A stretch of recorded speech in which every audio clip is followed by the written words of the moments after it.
Olá, meus queridos alunos do nono ano, tudo bom com vocês? Comigo tá tudo bem? Então vamos lá. Hoje a gente vai começar um novo tema, a gente vai começar a falar sobre República Velha, o que ela foi, tá bom? Então, o que a gente precisa saber? Essa República Velha teve esse nome por conta de Getúlio Vargas, tá bom? Que ele queria que a república dele remetesse à modernidade e tudo mais. Então, tudo que é velho é uma coisa que é pejorativo, tá?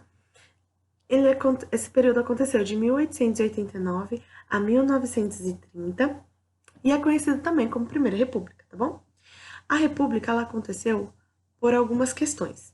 Por conta dos abolicionistas, que não gostou como a abolição foi feita no Brasil, porque não teve apoio aos escravos e esse tipo de coisa, tá bom? Além disso, os militares se sentiam extremamente desvalorizados por conta da Guerra do Paraguai, que eles não receberam louros nenhum, vamos colocar assim, né? E também por conta de uma forte oposição que os cafeicultores tinham em relação à monarquia. Isso fez com que o pessoal ficasse bem insatisfeito com esse sistema de governo e procurasse agora ideais republicanos. Então, a gente vai dividir esse período, tá bom? E a gente vai começar com a primeira fase, que foi a República da Espada, de 1889 a 1994. Tem essa denominação porque ela era governada pelos militares, tá bom? Então, dia 15 de novembro de 1889, por isso nós temos o lindo feriado, dia 15 de novembro, não é mesmo? Nós temos a proclamação da República, certo? E aí, meus queridos, a primeira eleição aconteceu de forma indireta, tá bom? Os deputados que tinham aqui votaram e quem assumiu o governo foi o Teodoro Sampaio.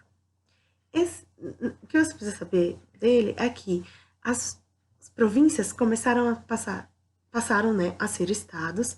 Nessa época, a nossa capital era o Rio de Janeiro, tá bom? Foi extinto o padroado, ou seja, a relação entre Estado e Igreja Católica, tá bom? Porque o clero era visto como funcionário público, tá? No período colonial aqui, como um funcionário público da coroa de Portugal. Então ainda mantiveram esse padrão de funcionário público da igreja, mas agora não mais. Ai, meus queridos, em 1891 aconteceu um negocinho. Eles promulgaram a primeira Constituição. Ela fazia o seguinte, meus queridos. Agora nós estávamos num sistema federativo. Então a gente ia ter poder legislativo, executivo e judiciário. Vocês vão ver, vão lembrar disso da época da Revolução Francesa, em que eles começaram também com esse sistema de governo, se vocês lembrarem do ano passado, né? Agora o voto não era mais censitário. O que era um voto censitário, pessoal? Um voto a partir da sua renda. Então, se você tinha uma renda X, você tinha poder de voto. Agora não mais. Agora os votos iam para quem fosse alfabetizado e que tivesse mais de 21 anos. Só que se lembre também, 85% da população era analfabeta. Então, quem conseguia escrever, pessoal? O pessoal que tinha dinheiro. Então, mudou, mas não mudou tanto assim, tá bom? Mas se você aprendesse a escrever, né? Você poderia votar agora, né? Além disso, a escola de ensino público começou a ser leiga, ou seja, não tinha mais vínculo com a igreja. Certo, meus queridos? Entenda também, escola pública não era a mesma coisa que é hoje em dia. Hoje em dia, todo mundo tem acesso à educação, né? Todo mundo assim. Tirando lugares mais remotos, né? Mas a grande parte, e a gente vem mudando bastante isso, né? Esse quadro de educação. Mas naquela época, meus queridos, quem estudava era quem tinha dinheiro mesmo, tá? Outra coisa que aconteceu nesse período, meus queridos, foi uma forte crise econômica. E eu lhe digo por quê. Um carinha chamado Rui Barbosa, ele era ministro da Economia, e aí o que ele aconteceu? Como se fosse ministro da Economia, né? E o que aconteceu? Ele criou a política de encilhamento. O que foi isso? Os bancos privados agora podiam emitir moeda. Eles, com uma grande emissão de moeda, podiam facilitar o crédito para as pessoas. Só que, vocês lembram da aula de geografia que eu falei? Emitir moeda não é legal. porque gera uma grande inflação. Além disso, vai haver uma grande desvalorização da nossa moeda, tá? Então, a inflação e a desvalorização da moeda gerou uma grande especulação financeira também, o que fez com que, olha, desse bem ruim, certo?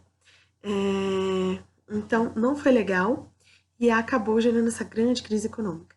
Como o Teodoro Sampaio foi um governo extremamente criticado e que desagradou muito a população, ele fechou o Congresso Nacional e, além disso, ele, depois de 9 meses do governo, ele renunciou, ele não aguentou a pressão.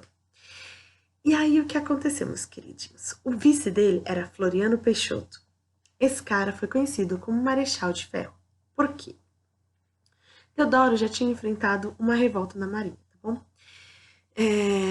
Por conta desse governo que deu extremamente errado e que foi bem prejudicial. Além disso, os militares continuaram se sentindo desvalorizados, tá?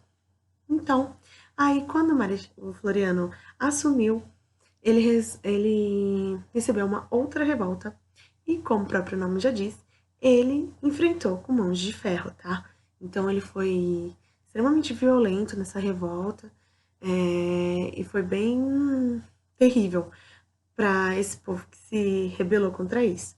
Além disso, ele tinha ideais positivistas e republicanos, bem aflorados. Só que, apesar disso, por que também a Marinha se revoltou contra o nosso querido Floriano Peixoto?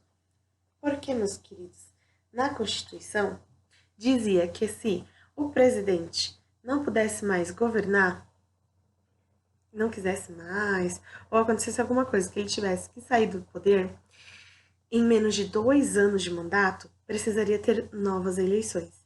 Lembra que Teodoro renunciou com apenas 9 meses. Só que o Floriano ficou nem aí para esse detalhe e assumiu mesmo o governo. Então isso gerou uma revolta para esse pessoal aí, certo? Então, meus amores, de forma resumida, da Velha República foi isso daí mais importante, tá? Façam os exercícios da página 106 a 109, tá bom? E aí depois a gente faz a correção, certo? Um beijo pra vocês. A Pro está com saudades. Tchau, tchau.